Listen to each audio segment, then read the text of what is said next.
দেখো বন্ধুরা, যে লঙ্কাটা কেটে রেখেছিলাম সেই লঙ্কাটা কিভাবে আচারটা তৈরি করব দেখিয়ে দিই। আমি কিন্তু যেই দিনে কেটে রেখেছিলাম সেই দিনে কিন্তু আমি কিছুটা তেল মাখিয়ে রেখেছি, দেখো বুঝতেও পারবে। আর প্রথমেই অল্প তেল দিয়ে দেবো।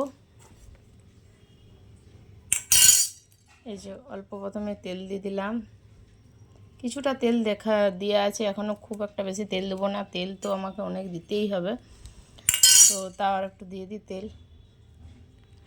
তেল দিলাম, আচার করতে গেলে তেল প্রচুর দরকার লাগে।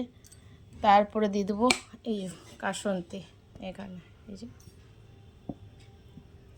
দেখো কাসন্তি দিয়ে দিলাম। কাসন্তিটা আমি কিন্তু অনেকটাই দিলাম, যেহেতু লঙ্কাটা অনেকটা আছে। তারপরে দিয়ে দেবো এই যে হলুদ দিয়ে দিলাম।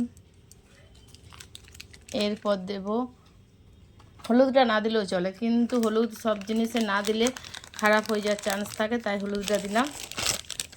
এরপর দেবো কাশ্মীরি লঙ্কা, যে এটা দেবো কালার করার জন্য। এই যে এটা তেলটা দিলে কালারটা খুব ভালো লাগবে। সবেতে কালারেই তো বেশ এখন ভালো লাগে সব জিনিসে, তো কালারের জন্য দিলাম। এরপর দেবো নুন। নুনটা আপনারা আন্দাজ মতন দেবেন, আমি আন্দাজ মতন নুন দিয়ে দিলাম, যে যেটা খাবেন যেমনভাবে সেরকম আমি নুন দিলাম।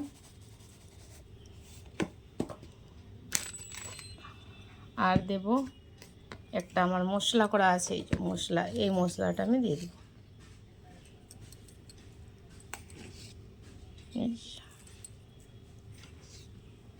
দেখো এই মশলাটা বেশি করে দিয়ে দিলাম। এরপর দেব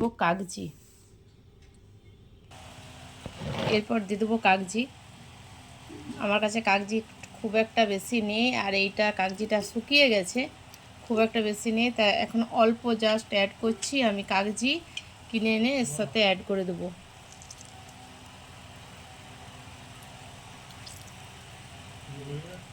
কাগজি এখন দিতে হবে, 3-4টে কাগজি দিতে হবে। আমার কাগজি একদমই আনা নেই, এখন এটা শুকিয়ে গেছে।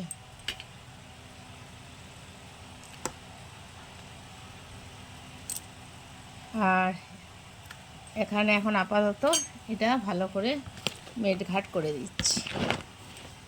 প্রচুর সেন্ট ছাড়ে, এত সুন্দর সেন্ট এই আচার।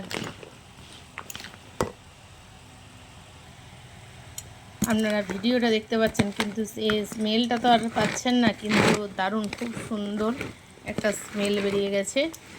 এরপর এটা নেড়ে চেড়ে দেখো কত সুন্দর লাগছে, দেখো কত সুন্দর লাগছে। এরপর এটা আমি রোদে দিয়ে দেবো। আমি একবারই ইয়েতে ঢুকিয়ে দিই, কী বলে শিশিতে ঢুকে দিই। এরপর আমি এইবারে গামলাতেই রাখলাম। তো কালারটা কেমন লাগছে আর আচারটা কেমন লাগছে অবশ্যই কমেন্টে জানিও। আর এখানে শুধু বাকি রইল কাগজিটা। সেন্টটা বেরিয়েছে, এখনই সেন্ট বেরিয়ে গেছে। এই হলো আমার আচার, কাঁচা লঙ্কার আচারে এইগুলি লাগে জাস্ট। এটা হলেই লঙ্কার আচার রেডি। এবার রোদ খালে রেডি। আর তেল উপরে আস্তে আস্তে অল্প অল্প করে তেল এতে অ্যাড করব। আচার করা দেখে আগেই বলে দিল তেলের দাম অনেক। কেমন লাগছে আচারটা, 1-2টো পাকা লঙ্কা আছে, কাঁচা লঙ্কা আছে, অবশ্যই কমেন্টে জানিও। আর এইভাবে আচার বানাবে, তো আচারটা খেতে খুবই ভালো লাগবে। সবসময় কাঁচা লঙ্কা ভালো লাগে না, আর এতে যেহেতু যখন টক দেওয়া হবে তখন ইয়েটা চলে যায়, ঝালটা অনেকটাই চলে যায়। সবাই যারা ঝাল খায় না তারাও এই আচারটা খেতে পারবে, রুটি দিয়ে ভাত দিয়ে সবেতে ভালো লাগে। যাই হোক, এখানে ভিডিওটা শেষ করছি, বাই।